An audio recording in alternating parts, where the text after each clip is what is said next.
Gracias, hermano Henry. ¿Qué deseamos para nuestro hermano? Amén. Dios le bendiga. ¿Cómo estamos en esta tarde, en este día? Amén. Bueno, pues continuamos con el orden del servicio y les pido que vayan abriendo sus Biblias a la carta de los Romanos, capítulo 12. Hoy comenzamos un nuevo capítulo. Entramos en la parte práctica de la carta a los Romanos, ya que los primeros 11 capítulos de Romanos pues es doctrina, y pues pasamos los 11 capítulos de doctrina y ahora vamos a la práctica. Así que capítulo 12 de Romanos. Y antes de comenzar voy a pedirle a nuestro hermano Luis que nos lleve en una oración. Amén, hermano. Amén, hermano. Vamos a orar en este momento.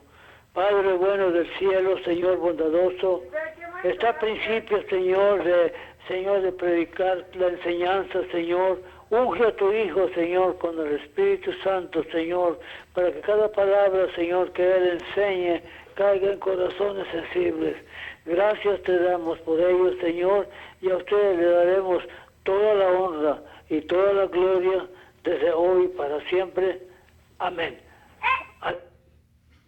Gracias, hermano. ¿Qué deseamos para nuestro hermano? Amén. Dios le bendiga. Romanos 12, vamos a leer los primeros 2 versículos, dicen así: Así que, hermanos, os ruego por las misericordias de Dios que presentéis vuestros cuerpos en sacrificio vivo, santo, agradable a Dios, que es vuestro culto racional. No os conforméis a este siglo, sino transformaos por medio de la renovación de vuestro entendimiento, para que comprobéis cuál sea la buena voluntad de Dios, agradable y perfecta. Pueden ocupar su lugar. Así que después de haber concluido 11 capítulos de enseñanza profunda, de doctrina, acerca de lo que Dios ha dado a los creyentes, de todo lo que Dios nos ha dado mediante la salvación, cómo ha llevado a cabo la salvación, Pablo ahora encarga a estos creyentes todo lo que necesitan darle a Dios. Y es precisamente lo que vamos a ver en este capítulo 12. Hay muchos creyentes, o algunos que se creen creyentes, que van de iglesia en iglesia buscando ser llenos del Espíritu de Dios, y en andar en busca de Dios se meten en lugares donde pues tratan de obtener muchas bendiciones, porque lo que buscan son las bendiciones de Dios. Buscan llenar su corazón de las cosas de Dios, y pues eso los lleva a lugares donde en veces no enseñan lo que es la palabra de Dios, y al final de todo eso pues se sienten vacías, no se sienten en victoria, se sienten tristes, se sienten que Dios no los ha llenado, porque solamente buscan y buscan que Dios les llene, pero en realidad ya no podemos pedir más de Dios porque ya nos ha dado todo, ¿sí? Como hemos visto en estos 11 capítulos de Romanos, Dios nos ha dado todo, ¿sí? Ahora, una vez que entendemos todo eso que Dios nos ha dado, ahora nuestro trabajo para encontrar esa satisfacción que buscamos es ahora darlo todo, ¿sí? Porque si no lo damos todo, no vamos a sentir esa satisfacción que hay algunas personas que andan buscando, porque está en el dar que obtenemos esa satisfacción, Sí, y es precisamente lo que vamos a ver en estos versículos. Así que la clave de una vida cristiana productiva y satisfactoria ya no se encuentra en conseguir más, sino en darlo todo. ¿Sí? Jesús dijo: los verdaderos adoradores adoran al Padre en espíritu y en verdad, porque también el Padre tales adoradores busca que le adoren. Dios se entregó a sí mismo por nosotros a fin de que nosotros pudiésemos entregarnos nosotros mismos a Él. Sí, Cristo se entregó completamente. ¿Para qué? Para que nosotros también podamos entregarnos a Él completamente.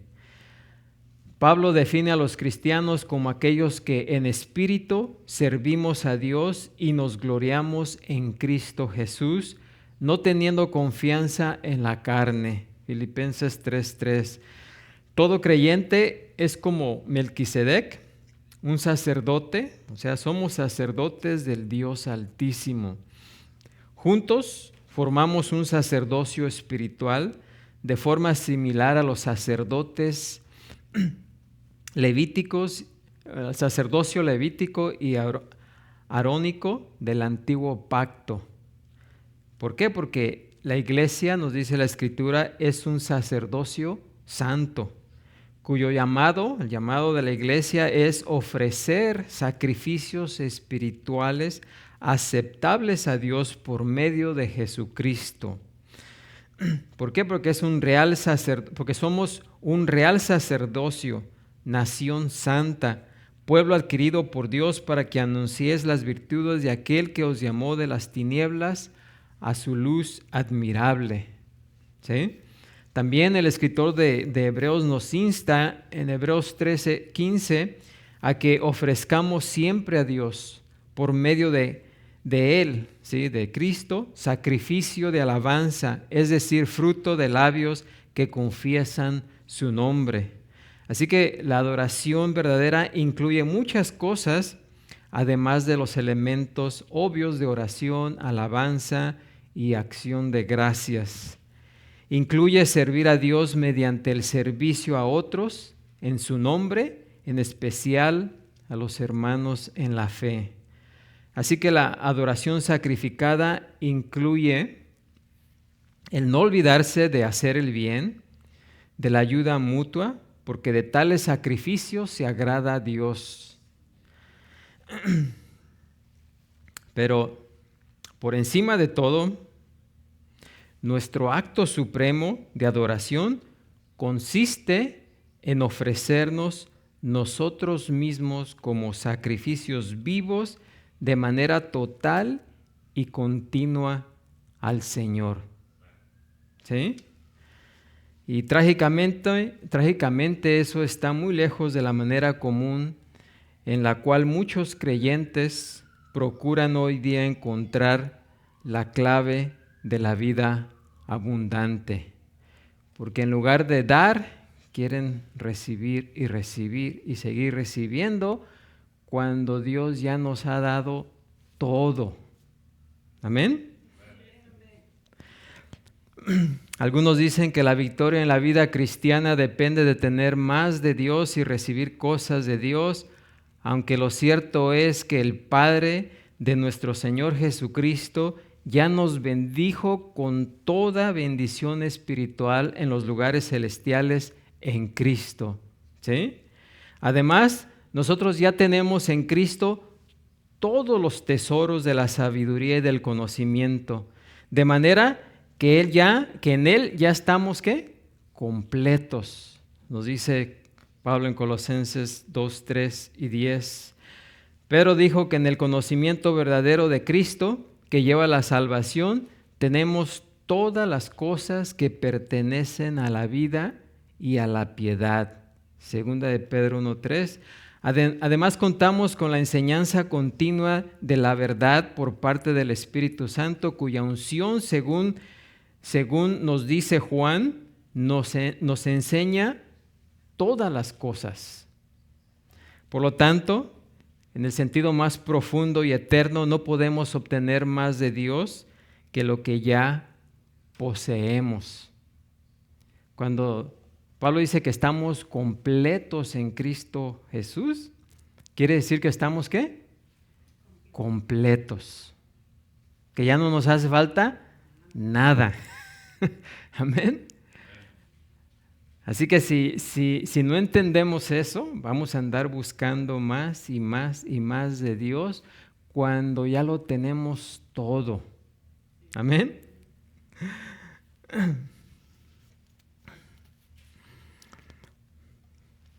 Así que el gozo y la satisfacción por lo que tantos creyentes están luchando en vano puede tenerse solamente cuando nos rendimos completamente al Señor. Todo lo que Él ya nos ha dado, incluyendo lo más profundo de nuestro ser. ¿Sí? Todo lo que ya Él nos ha dado, hay que rendirlo nuevamente a Él. Amén. Inclusive todo nuestro ser. El primer y más grande mandamiento, como todos conocemos, ¿cuál dijo allá Jesús en Mateo 22:37? Amarás al Señor tu Dios con todo tu corazón, con toda tu alma y con toda ¿qué? Tu mente. ¿Sí? Así que en el texto de este capítulo vamos a cubrir 4 elementos en la presentación de nosotros mismos a Dios como un sacrificio vivo, santo y agradable, que son en esencia los mismos 4 elementos hallados en el primer y más grande mandamiento. Ellos son ofrecer a Dios nuestras almas, nuestros cuerpos, nuestras mentes y nuestras voluntades. ¿Sí? Y al mismo tiempo que esos 4 se superponen, podemos ver cómo su análisis individual nos ayuda a captar el significado de este texto. Primeramente, la primera parte del versículo 1, el alma. ¿Sí? Dice Pablo, así que hermanos, os ruego por las misericordias de Dios. Al decir, cuando Pablo dice ruego, Pablo utiliza una expresión que viene del griego que significa ir al lado de y ser llamado para ayudar o prestar auxilio, paracleto. Más tarde esa palabra adquirió la connotación de exhortar, amonestar y animar. Y en el discurso del aposento alto, poco antes de ser traicionado y arrestado, Jesús se refirió al Espíritu Santo como el Paracletos, nuestro ayudador, traducido también como el Consolador, consejero, abogado, el cual sería otro consolador, quien en esta vida presente toma el lugar del Señor encarnado, como nos dice Juan 14:16. Así que Pablo está hablando como un exhortador o consejero humano a sus hermanos cristianos en Roma. Su amonestación es un mandato que lleva todo el peso de su apostolado, ¿sí? Porque siendo él apóstol, él pues podía nomás demandar, ¿sí? Pero en lugar de decir, hermanos, es necesario que hagan esto porque yo se lo estoy diciendo, yo soy el apóstol, tengo la autoridad para demandarles esto. Mas, sin embargo, Pablo no lo hace de esa manera. Él quería ponerse al lado de esos hermanos como un compañero en la fe, a fin de animarlos en amor a cumplir lo que ya era el verdadero deseo interno y la inclinación de sus corazones nuevos, que es dedicarse a sí mismos sin reservas al Señor, el cual ya los había redimido.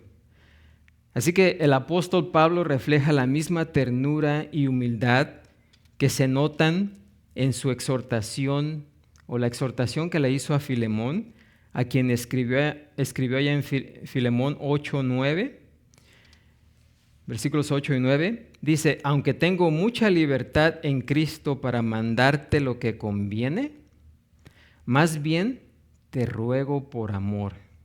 ¿Sí? Así que él está haciendo lo mismo aquí cuando dice: así que, hermanos, os ruego por las misericordias de Dios. Así que el mandato afectuoso, os ruego, que Pablo procede a dar, puede ser obedecido únicamente por hermanos en la fe, aquellos que ya pertenecen a la familia de Dios. Ninguna ofrenda es aceptable a Dios a no ser que primero le hayamos ofrecido nuestras almas. ¿Sí? Para los creyentes, ese primer elemento del sacrificio vivo, santo, agradable a Dios ya ha sido presentado a Él. Si somos creyentes, ese sacrificio vivo ya se lo hemos presentado a Dios, ¿sí? Que es nuestra alma. La persona que no ha sido regenerada no puede entregar su cuerpo, porque una persona que no ha sido regenerada no puede entregar su cuerpo, su mente o su voluntad a Dios, porque no ha entregado su mismo ser a Dios, ¿sí? Por lo tanto, no puede hacer lo demás. ¿Por qué? Porque carece de una relación de salvación con Dios. 1 Corintios 2:14 dice: el hombre natural, o sea, el hombre que no ha sido redimido, no percibe las cosas. El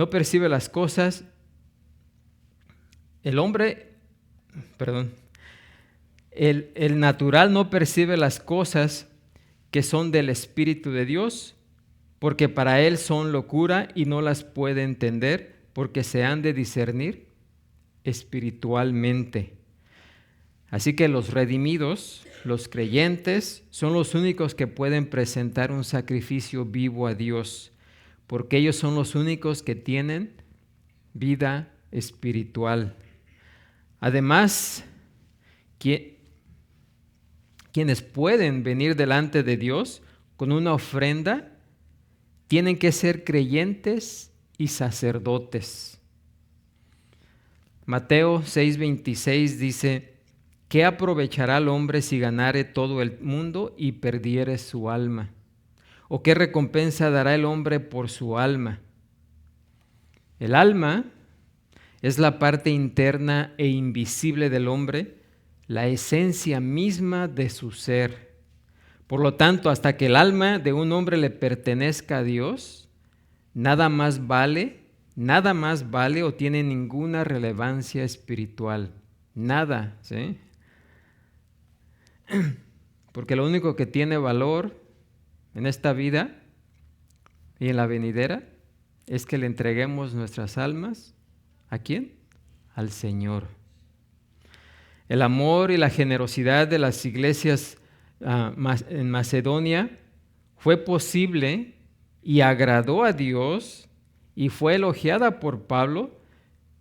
Fíjense por qué. Porque los creyentes de esas iglesias, aunque no tenían para dar, lo dieron todo.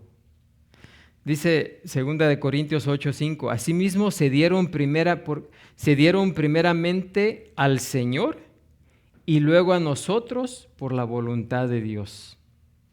¿Sí? La razón por la que pudieron hacer y entregar, aunque no tenían mucho, fue porque se habían entregado completamente primeramente al Señor. Antes, en la epístola, Pablo dejó en claro que los que viven según la carne no pueden agradar a Dios.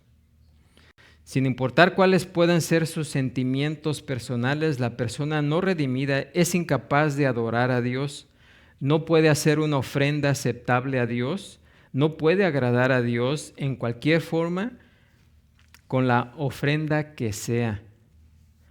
Esto es similar a lo que Pablo quiso decir con esta declaración en 1 Corintios 13:3. Y si repartiese todos mis bienes para dar de comer a los pobres, y si entregase mi cuerpo para ser quemado, y no tengo amor, de nada sirve. ¿Sí? Si una persona no posee el amor de Dios, todas sus ofrendas, sin importar lo costosas que sean, carecen de valor para Dios. Por cuanto el alma de un incrédulo no ha sido ofrecida a Dios, esa persona no puede hacer algún otro sacrificio que pueda agradarle. Los no redimidos no pueden presentar sus cuerpos a Dios como sacrificios vivos porque no se han presentado a sí mismos a Dios para recibir vida espiritual. ¿Sí? Así que, la frase "así que está aquí, va en reflexión a la doxología anterior que se presentó en los 4 versículos previos.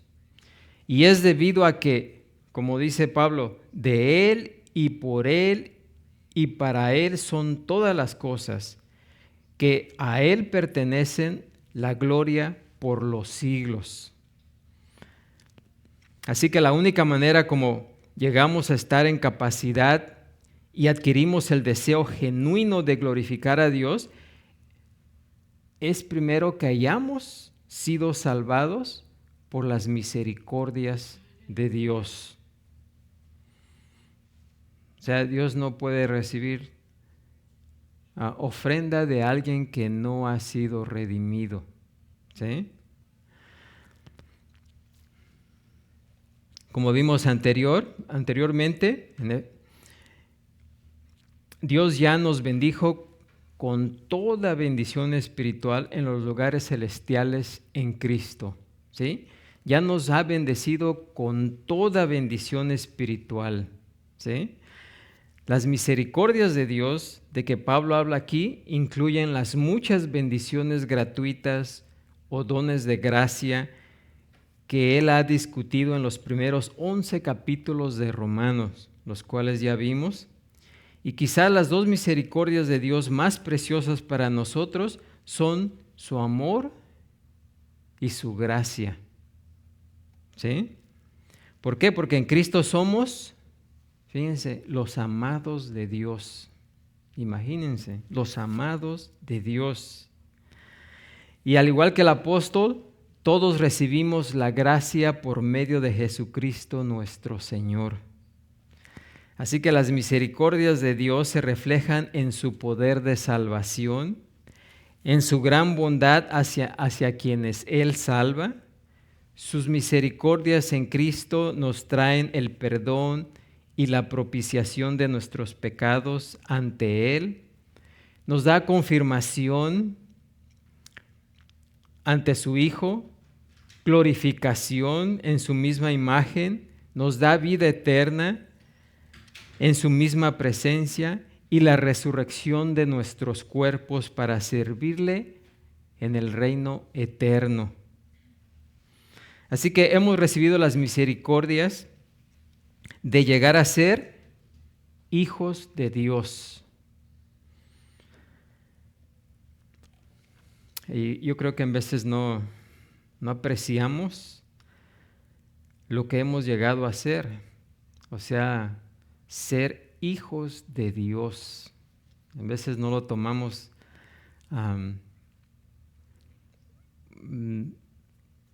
no le damos esa importancia, ¿sí? de que hayamos sido hechos hijos de Dios.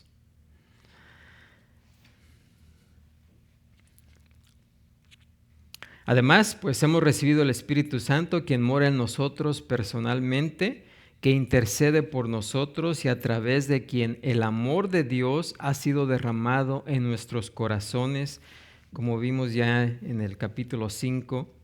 En Cristo también hemos recibido las misericordias de la fe, ¿sí?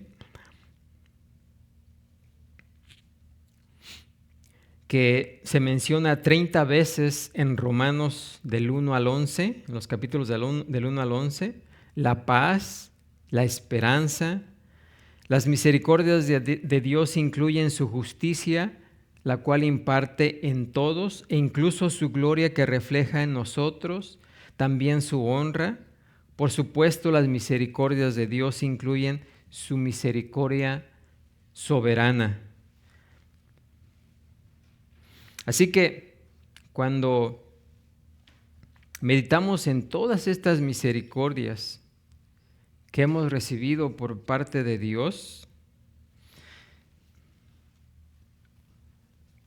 las cuales han salvado también nuestra alma, debería motivarnos a los creyentes a que le entreguemos todo a Él, ¿sí? Con toda dedicación, porque Él nos ha dado todo.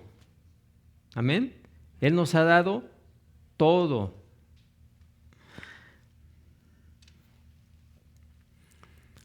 Así que ¿por qué en veces seguimos de alguna u otra manera rehusándonos a darle todo a Él cuando Él nos ha dado todo a nosotros?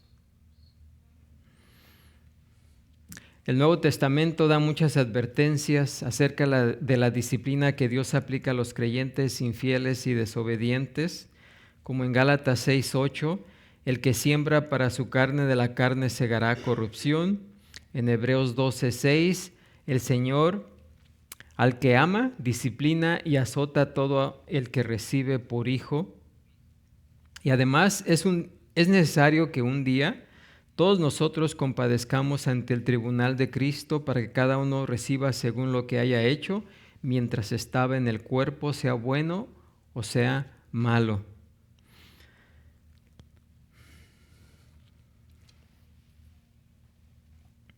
Así que el motivo que más debiera de alentarnos a vivir en fidelidad y obediencia no debería de ser la amenaza de disciplina o la de pérdida, la pérdida de alguna recompensa, sino la gratitud rebosante e incesante por las misericordias de Dios. Así que la motivación que deberíamos de tener de darle al Señor todo no debería ser por temor, sino por agradecimiento. Amén. La segunda parte del versículo 1 nos habla de que también el cuerpo debe ser dado a Dios. Y dice que presentéis vuestros ¿qué? Cuerpos en sacrificio vivo, santo, agradable a Dios, que es vuestro culto racional. Así que el segundo elemento que presentamos a Dios es el ofrecer a Él nuestros cuerpos. ¿Sí? Ya ofrecimos, ya entregamos nuestra alma. ¿Sí? Ahora, y recuerden que solamente el que entrega su alma a Dios puede entregar su cuerpo a Dios. Después de quedar implícito que los creyentes han dado sus almas a Dios por medio de la fe en Jesucristo, también recibimos el llamado específico a que presentemos nuestros cuerpos a Él como un sacrificio vivo, santo, agradable.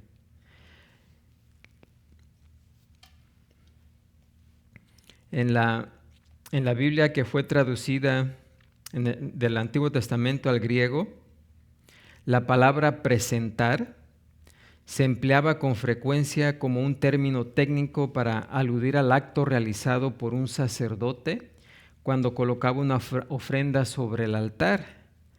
Por lo tanto, transmitía la idea general de rendir o entregar. Como miembros, porque como hijos de Dios también somos sacerdocio santo, así como lo fueron los sacerdotes en el pasado, sacerdotes de Dios. En la actualidad nosotros somos esos sacerdotes. De esa misma manera, los creyentes somos exhortados a ejecutar lo que en esencia es un acto sacerdotal de adoración. Ya que el verbo está en el modo imperativo, la exhortación tiene el peso de un mandamiento, de un mandato.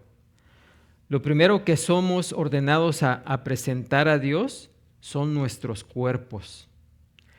Como nuestras almas ya pertenecen a Dios mediante la salvación, Él ya ha recibido al hombre interior, el hombre que reside dentro de nosotros. Pero Él también quiere al hombre exterior, dentro del cual habita el hombre interior. Hace rato la hermana Rosa hablaba de los huesos. ¿Sí? Así que Dios no solamente quiere nuestra alma, también quiere todo nuestro cuerpo. ¿Amén?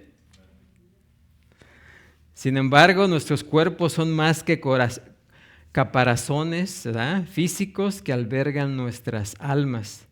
También son el lugar donde reside nuestro hombre viejo, que es la carne, la cual no ha sido redimida. De hecho, nuestra condición humana es parte de nuestros cuerpos, en tanto que nuestras almas ya no lo son, ¿sí?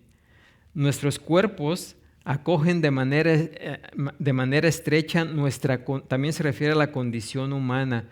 O sea, esa condición humana está fusionada con nuestra carne, y nuestra carne es la incorporación de nuestro pecado, ¿sí? Porque el pecado todavía reside en nuestra carne, la tendencia a pecar todavía está en nuestro cuerpo, lo cual explicó Pablo en los capítulos 6 y 7 de Romanos. Así que nuestros cuerpos abarcan no solo nuestro ser físico, sino también los malos deseos de nuestra mente, de nuestras emociones y nuestra voluntad. Porque mientras estábamos en la carne, dice Pablo, las pasiones pecaminosas que eran por la ley obraban en nuestros miembros llevando fruto para muerte. Nos dijo Pablo en capítulo 7, versículo 5. Sin embargo, mucho tiempo después de haber sido salvado, aún el apóstol Pablo confesó allá en Romanos 7, 22, diciendo, porque según el hombre interior, ¿sí?, el hombre interior que ha sido salvado, redimido, dice, me deleito en la ley de Dios, pero veo otra ley en mis miembros, que es la del cuerpo, que se revela contra la ley de mi mente y que me lleva cautivo a la ley del pecado que está en mis miembros, ¿sí?, refiriéndose a la parte exterior, al cuerpo exterior. En otras palabras, el alma redimida debe residir en un cuerpo de carne que sigue siendo la cabeza del pecado, un lugar donde se pueden albergar fácilmente pensamientos y anhelos impíos. Esa es la fuerza poderosa de nuestros cuerpos mortales, la que nos tienta y nos induce a hacer el mal. Cuando nuestros cuerpos mortales sucumben a los impulsos de la mente carnal, se convierten otra vez en instrumentos de pecado e injusticia.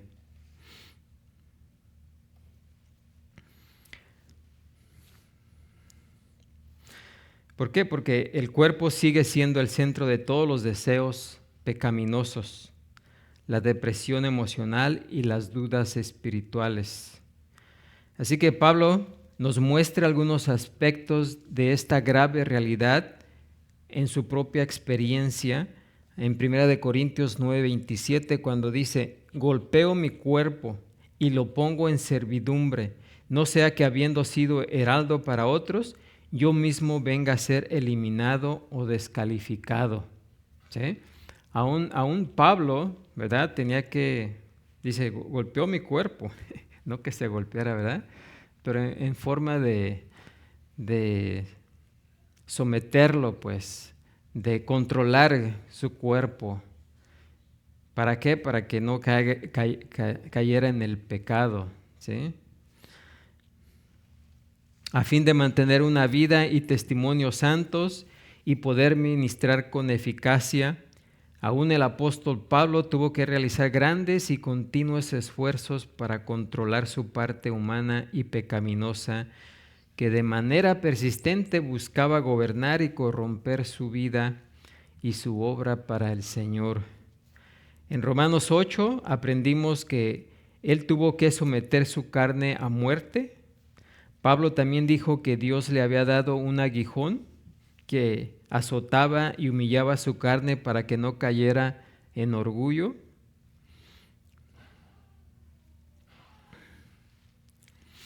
Y aquí pues debemos de entender esa filosofía griega dualista que aún dominaba la mentalidad característica del Imperio Romano en los tiempos del Nuevo Testimonio. Esta ideología pagana consideraba el espíritu o alma como algo bueno, ¿verdad? O bueno, y al cuerpo como malo, ¿sí? Entonces, como consideraban al cuerpo como malo, pues decían, lo que el cuerpo haga ya no importa porque no ha sido redimido y simplemente está siguiendo el camino, está siguiendo su inclinación al pecado, ¿sí? Entonces, como decían, no tienes que preocuparte por el cuerpo va a seguir haciendo lo que siempre ha hecho, ¿sí? Y eso pues abrió la puerta a que incluso algunos creyentes llegaran a pensar eso, a adoptar esa filosofía y decir, pues lo que el cuerpo hace, lo hace y pues no podemos evitarlo y dejemos lo que haga, lo que quiera hacer, ¿sí? Pero como vemos aquí, no es lo que Pablo nos está diciendo. Pablo nos está diciendo que tenemos que tomar control de nuestro cuerpo. ¿Amén?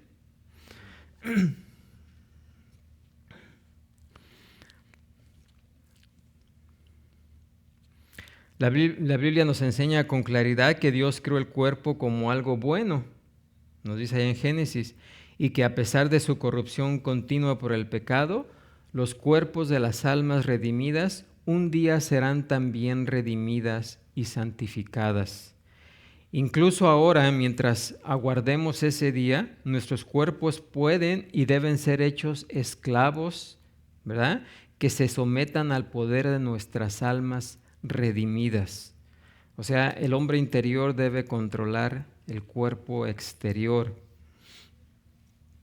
Así como nuestras almas, el Señor creó nuestros cuerpos para Él y en esta vida también, porque Dios no puede obrar por medio de nosotros sin hacerlo de alguna manera a través de nuestros cuerpos, ¿sí? Por ejemplo, si hablamos en su nombre, ¿cómo lo vamos a hacer? Lo vamos a hacer ¿por qué? Por nuestras bocas, ¿verdad? Si leemos su palabra, ¿cómo lo vamos a hacer? ¿Por medio de nuestros qué? Ojos, ¿sí?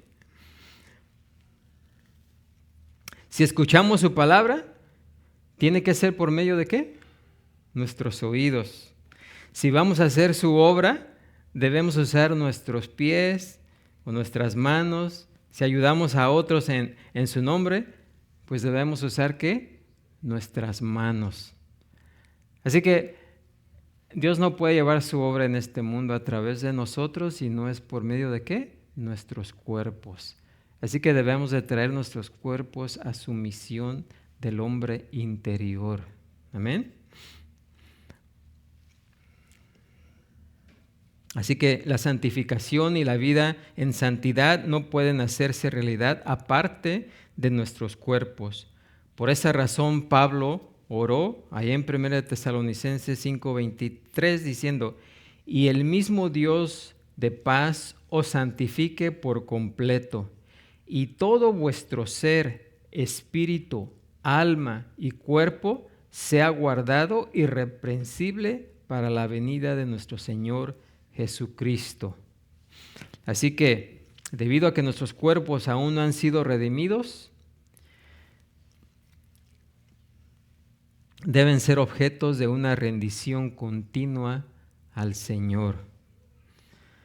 Y fue por esa razón que Pablo advirtió a los romanos en el capítulo 6:12, no reine pues el pecado en vuestro cuerpo mortal, de modo que obedezcáis en sus concupiscencias.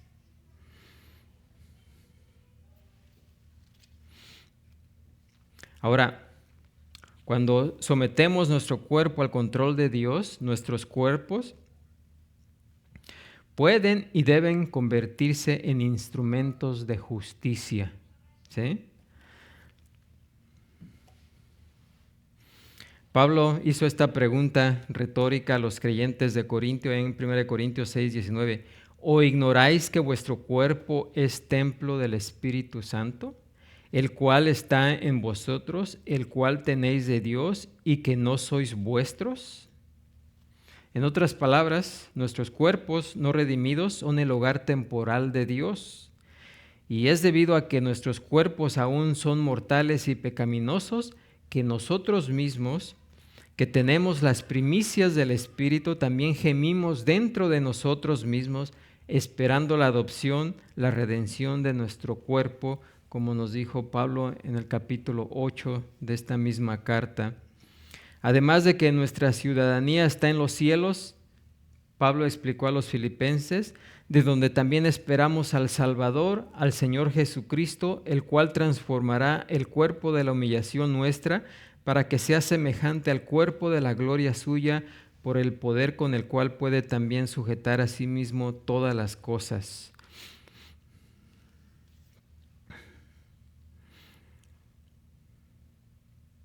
Ahora, anteriormente se hacían sacrificios de animales muertos, ¿sí? Pero ahora los sacrificios de animales muertos han dejado de ser aceptables para Dios, ¿sí? En vista de que el Cordero de Dios ya fue sacrificado en su lugar, los redimidos del Señor ahora deben ofrecerse ellos mismos en sacrificio al Señor, con todo lo que son y tienen como sacrificios vivos. Dios ya no quiere un sacrificio muerto, quiere un sacrificio ¿qué? Vivo, ¿sí? Esa es la única ofrenda de adoración aceptable bajo el nuevo pacto, que es el que el creyente se ofrezca a sí mismo a Dios. No sé si ustedes han escuchado por ahí, hay algunos que no quieren, algunos no creyentes no quieren venir a la iglesia por no dar el diezmo según ellos, ¿verdad? Pero pues es que no entienden, ¿verdad? Solamente inclusive algunos creyentes piensan que ya nomás con dar el diezmo ya están bien, ¿sí? Pero no, Dios no quiere solamente una parte, Él quiere que todo, un sacrificio vivo completo, no en partes. ¿Amén?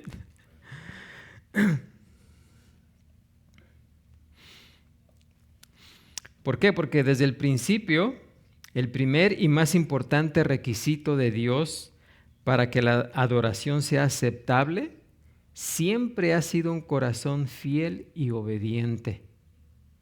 ¿Sí? Fue debido a su fe y no al material de su ofrenda que Abel ofreció a Dios más excelente sacrificio que Caín. ¿Sí? Es debido a que Dios desea primero que todo un corazón fiel y obediente, que Samuel reconvino al rey Saúl, quien no obedeció en destruir por completo a los amalecitas y sus animales, y permitió que los israelitas sacrificaran algunos de esos animales en Gilgal para el Señor. Como dice en 1 Samuel 15:22, el profeta dijo: ¿se complace Jehová tanto en los holocaustos y víctimas como en que se obedezca a las palabras de Jehová? Ciertamente el obedecer es mejor que los sacrificios, y el prestar atención que la grosura de los carneros. ¿Sí? Siempre la ofrenda que Dios busca de nosotros es un corazón que contrito y humillado. Amén.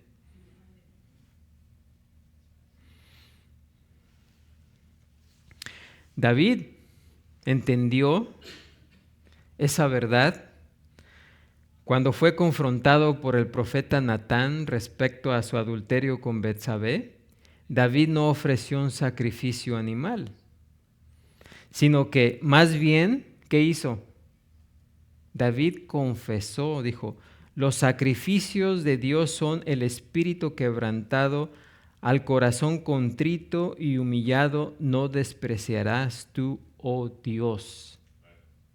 Salmo 51:17.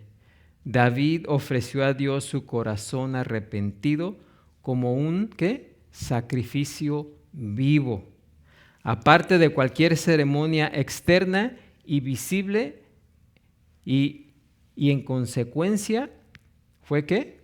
Perdonado. ¿Sí? Una ilustración que nos ayuda a ver la diferencia entre un sacrificio muerto y un sacrificio vivo es la historia de Abraham e Isaac. Isaac fue el hijo de la promesa, el único heredero a través del cual podría cumplirse el pacto de Dios con Abraham. Fue concebido, como sabemos, por intervención milagrosa mucho tiempo después que Sara, la esposa de Abraham, había pasado de la edad de tener hijos. Solo a partir de Isaac era posible que descendiera la nación escogida de Dios, cuyos ciudadanos serían tan inmensurables como las estrellas en el cielo y los granos de arena en el mar, como nos dice allá en Génesis. Sin embargo, cuando Isaac era apenas un joven, menos de tal vez 20 años, Dios le dijo a Abraham: toma ahora tu hijo, tu único, Isaac, a quien amas, y vete a tierra de Moriah y ofrécelo allí en holocausto sobre uno de los montes que yo te diré. ¿Y qué hizo Abraham? Sin hacer preguntas y sin vacilar, Abraham empezó de inmediato a obedecer. Cuando llegó a Moriah y ató a Isaac al altar, Abraham se dispuso a clavar el cuchillo en el corazón de su hijo amado. ¿Sí? Si el patriarca hubiese llevado a cabo ese sacrificio, Isaac habría sido una ofrenda muerta. ¿Sí? Al igual que las ovejas y los corderos que se habían ofrecido o que fueron ofrecidos más adelante en el altar del templo por los sacerdotes de Israel. Abraham habría sido un sacrificio vivo, por así decirlo, y en efecto habría dicho a Dios: te obedeceré aun si ello significa que vivieres sin mi hijo, sin mi heredero, sin la esperanza de que tu promesa de pacto sea cumplida. Por otro lado, Isaac, el hijo de la promesa, habría sido un sacrificio ¿qué? Muerto. Pero fíjense, Abraham estuvo dispuesto a darlo todo, porque al sacrificar a su hijo Isaac, lo estaba ¿qué? Dando todo. ¿No es así? Así que Abraham presentó un sacrificio ¿qué? Vivo. Pero, ¿saben qué? Isaac, al mismo tiempo, estuvo dispuesto a dar su vida. O sea, imagínense que su padre lo lleve y lo ate en altar. Es más, Isaac le preguntó aquí está la leña y el fuego, ¿y dónde está el sacrificio? Y que le dijo, no, pues tú eres el sacrificio, hubiera salido corriendo, ¿no? Mas sin embargo, no lo hizo, o sea, se sometió. O sea que Isaac también, podríamos decir de esa manera, que ofreció un sacrificio, ¿qué? Vivo. Si Abraham lo hubiera matado, Isaac hubiera sido un sacrificio muerto, ¿sí? Pero Isaac también estuvo dispuesto a darlo todo, ¿sí? Porque estaba entregando, ¿qué? Su vida. Amén. Hebreos 11:19 deja en claro que Abraham estuvo dispuesto a sacrificar a Isaac porque tenía la certeza absoluta de que Dios podía levantarle de los muertos a fin de cumplir la promesa. Abraham estuvo dispuesto a encomendarle todo a Dios y confiar en Él sin reservas y sin importar cuán grande fuera la demanda y devastador el sacrificio, porque Dios sería fiel. Dios no exigió al Padre o al Hijo que llevara a cabo el sacrificio designado, porque ambos hombres ya habían ofrecido el sacrificio real que Dios quería. ¿Sí? El sacrificio real que Dios quería recibir, ¿cuál era? Su disposición de corazón para entregarle todo lo que valoraban. ¿Sí? Ya Abraham, al poner a Isaac ahí, ya le estaba entregando todo lo que él valoraba. E Isaac también, al someterse, también estaba entregando todo lo que él valoraba. Amén. Así que por eso ya Dios había recibido lo que él quería recibir de ambos. Amén. Así que el sacrificio vivo que debemos ofrecer al Señor, que murió por nosotros, es la disposición voluntaria a rendirle todas nuestras esperanzas, planes y todo lo que es valioso para nosotros, todo lo que tiene importancia humana para nosotros, todo lo que nos hace sentir realizados. Al igual que Pablo, en ese sentido deberíamos ser capaces de decir, cada día muero, porque para nosotros el vivir es Cristo, ¿sí?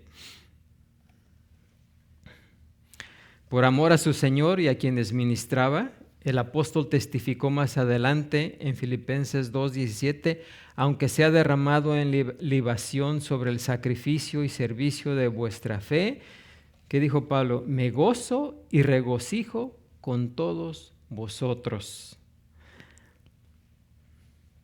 ¿Por qué? Porque Jesucristo ya ha hecho el único sacrificio de muerte exigido por el nuevo pacto, el único sacrificio que tiene poder para salvar a los hombres de la muerte eterna. Todo lo que resta por hacer a quienes le adoran es la presentación de ellos mismos con sacrificios vivos.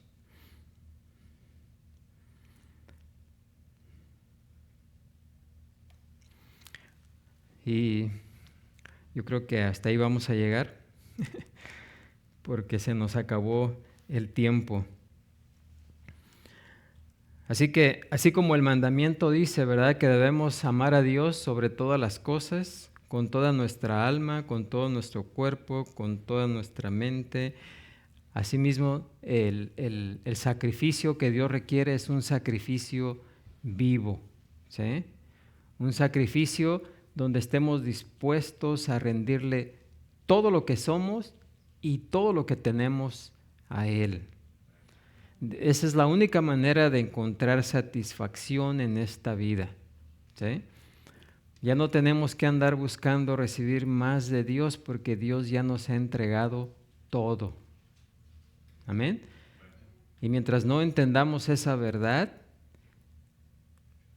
mientras no entendamos que Dios ya nos ha dado todo y que ahora lo que tenemos que hacer es entregarnos de todo a Él, no vamos a tener esa satisfacción en este mundo. Amén. Ni en el venidero. Bueno, en el venidero por la gloria y misericordia de Dios, sí, ¿verdad? Bueno, pues Vamos a ponernos de pie y ser despedidos en esta tarde, orando. Padre Santo, Señor Todopoderoso, gracias te damos, Señor, porque cuando nos